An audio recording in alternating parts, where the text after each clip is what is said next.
آزاد کشمیر سے ریسکیو کیا گیا تیندوا دم توڑ گیا ہے۔ وائلڈ لائف مینجمنٹ بورڈ کے ترجمان کے مطابق تیندوا نواب گولیاں لگنے سے زخمی ہوا تھا اور اس کی ریڑھ کی ہڈی بھی شدید متاثر ہوئی تھی۔ ترجمان کے مطابق تیندوے کو غازی جمپ آزاد کشمیر سے ریسکیو کیا گیا تھا۔ تیندوے کو علاج کے لیے اسلام آباد کے ویٹرنری کلینک منتقل کیا گیا تھا۔ وائلڈ لائف مینجمنٹ بورڈ اسلام آباد کے مطابق مادہ تیندوا کے جسم سے ایک گولی کو کامیابی سے نکال لیا گیا تھا، لیکن اس کے جسم میں موجود مزید 3 گولیاں موت کی وجہ بنی۔ گزشتہ ماہ آزاد کشمیر سے ریسکیو کی گئی مادہ تیندوا ملکہ بھی مر گئی تھی۔ اسرائیلی پارلیمنٹ نے اقوام متحدہ کی ریلیف ایجنسی اونروا پر پابندی کا بل منظور کر لیا۔ غیر ملکی خبر رساں ادارے کے مطابق اسرائیلی پارلیمنٹ کی جانب سے اسرائیلی حکام اور ریلیف ایجنسی کے درمیان روابط پر پابندی لگا دی گئی۔ اسرائیلی پارلیمنٹ نے اونروا سے تعلقات منقطع کرنے اور اسے دہشت گرد تنظیم قرار دینے کی بھی منظوری دے دی ہے۔ اسرائیلی پارلیمنٹ نے اونروا کے عملے کو حاصل استثناء کو بھی ختم کرنے کی منظوری دی۔ اس سے قبل ایک اور بل میں ایجنسی کی اسرائیل میں تمام سرگرمیوں پر پابندی کی منظوری دی گئی تھی۔ اونروا کے چیف فلپ لازارینی کا کہنا ہے کہ اسرائیلی پابندی فلسطینیوں کے مصائب کو مزید گہرا کرے گی، خاص طور پر غزہ کے لوگوں کی مشکلات میں بے پناہ اضافہ ہوگا۔ ادھر امریکہ میں صدارتی انتخابات کی گہمہ گہمی قبل از وقت ووٹنگ کے دوران لاکھوں ووٹر الیکشن ڈے سے قبل ہی اپنا حق رائے دہی استعمال کرتے ہیں۔ امریکی صدر بائیڈن نے ویڈلویرا میں اپنا ووٹ کاسٹ کر دیا۔ ایک صحافی کے سوال پر صدر بائیڈن نے کہا کہ کیملا ہیرس کو ووٹ ڈالنا کڑوا گھونٹ نہیں میٹھا تھا۔ ان کا اشارہ پارٹی کی جانب سے بائیڈن کو ہٹا کر کیملا ہیرس کو صدارتی امیدوار بنانے کے فیصلے کی جانب تھا۔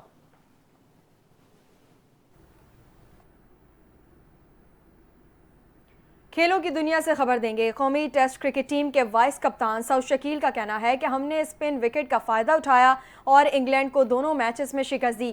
کراچی میں میڈیا سے گفتگو کرتے ہوئے سعود شکیل نے کہا کہ ہم نے تیاری پوری کی تھی۔ بطور کرکٹر ہم لوگوں کے لیے بہت اچھا ہوا اور پاکستان جیتا۔ ایک نئی اسپرٹ تھی، کچھ لڑکوں کا کم بیک تھا، کچھ لڑکے نئے کھیل رہے تھے۔ نعمان علی، ساجد خان اور کامران غلام نے اچھا پرفارم کیا۔ کامران غلام نے مشکل وکٹ پر اسکور کیا۔ ٹیسٹ ٹیم کے نائب کپتان نے کہا کہ بیٹنگ کے آخری لمحات میں سیٹ ہو گیا تھا۔ آخری لمحات ٹیم کے لیے اہم تھے۔ اسٹرائک تبدیل کرنا میری اسٹرینتھ ہے۔ انہوں نے کہا کہ میرے لیے ہر اننگ وہ اہم ہوتی ہے جس میں پاکستان میچ جیت جائے۔ میں 20 سے 30 رنز بناؤں اور پاکستان میچ جیت جائے تو مجھے خوشی ہوتی ہے۔ سعود شکیل کا کہنا تھا کہ گال ٹیسٹ میں 200 رنز کیے تھے۔ وہاں کی پچ کی کنڈیشن پنڈی جیسی تھی۔ اصل کامیابی ہوتی ہے پاکستان میچ جیتے، نہ کہ ذاتی پرفارمنس۔